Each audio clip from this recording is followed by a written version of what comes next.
Hey guys, today I'm making this video because honestly I tried looking all over YouTube, Google, and there's only hints and upgrades and stuff like that, but never an actual video. So if you have a Nissan GTR and you're replacing the fuel pump, but you don't have this filter right here. Alright. I'll show you guys how to remove this filter and do it on the cheap because I have seen some kits online and most of those kits are about 100 bucks or so. And this is a DIY and I'll show you guys how to do this in 20 bucks or so. Each one of these filters is about 10 bucks a piece. I have the part number right here. I got mine's off of AutoZone. And here's the part number. It's called the fuel pump strainer. And basically you do have to modify it a little because it does come with this little cap right here, but it's something that's not that hard to do. So I'll show you guys how to do it. I already did the first pump to make sure that it was a nice snug fit, and so far uh it works. Looks fine, and it looks like it works. And as you can see, uh, nice snug fit, just like OEM. And beats buying a whole new basket for this thing. So I'll show you guys how to do this real quick. Let me see.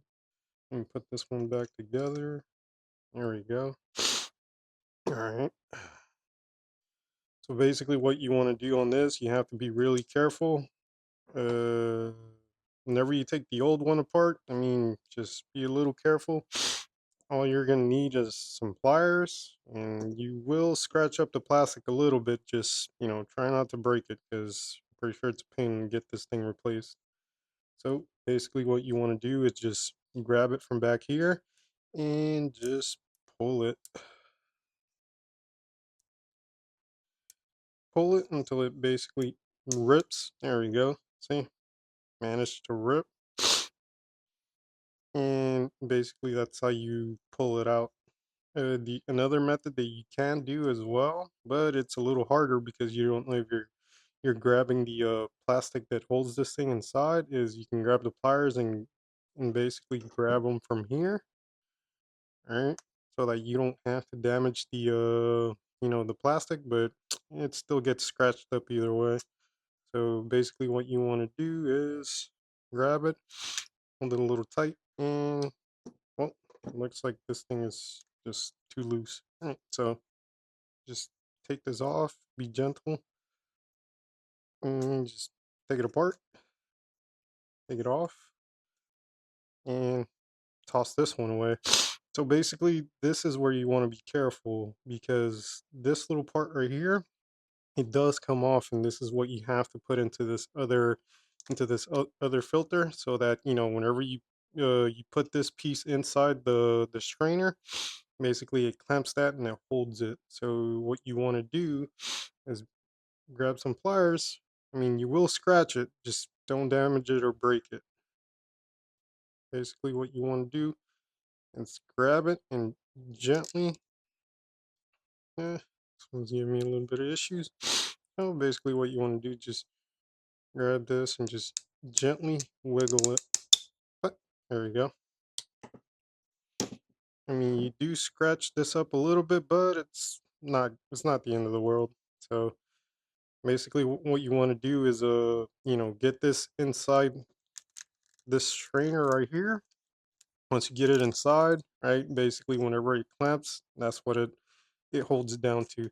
Now the other part that you need to do, and you know which you'll have to modify on the aftermarket strainer,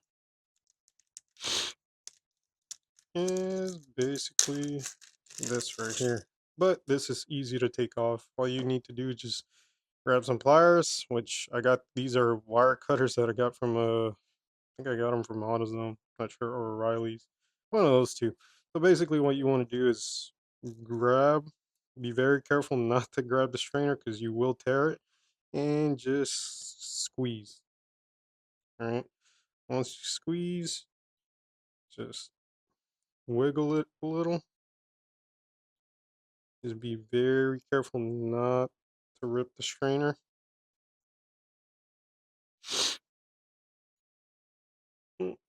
Basically, what you want to do, just be gentle with it, but this is how I did the first one. Just gotta be real careful. On the first one, it came off, but if this one doesn't want to come off, it's fine. Cause see, this one is it's kind of the same style as this. It's just metal, so I think it's a bendable metal. So if it doesn't want to come out, it's fine. Just gives you a little bit of you know, something to grab onto. Basically, get the old piece out.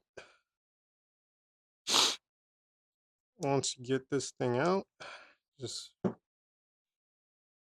basically just wiggle it out. You can stretch it a little and it won't hurt it. Should be fine. So there we go. See, and you have this out. And that's what this is. You're not gonna need this anymore. And basically what you want to do, and with this one you do have to kind of like squeeze it in there, just mess with it, just be gentle not to rip this. I mean, it's okay if you rip it a little, but just not too much. So basically what you want to do is put it all the way in, or at least, 3/4 of the way, flip it sideways, see, and just keep pushing it in until you get it all the way. There you go. And that's how you do it. Mm. Once you have that in, just line it up with the hole.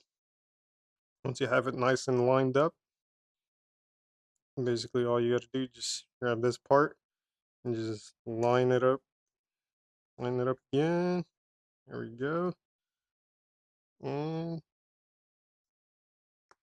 just clamp it on there.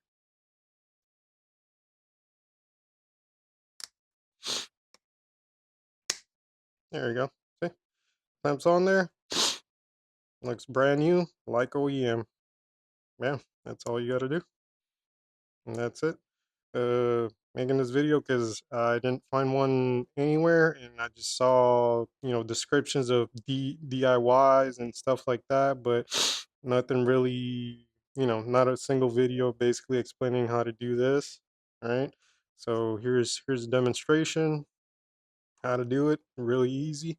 Replace that that gunky filter that the old GTR pumps come with, and substitute it with something new. And every single time you do this, well, here's the part number. It's called it's a fuel pump strainer, and here's the part number, just in case. You can get these either at O'Reilly's or AutoZone. I got this one specifically at AutoZone, so you know just find an AutoZone near you and should be able to find one of these.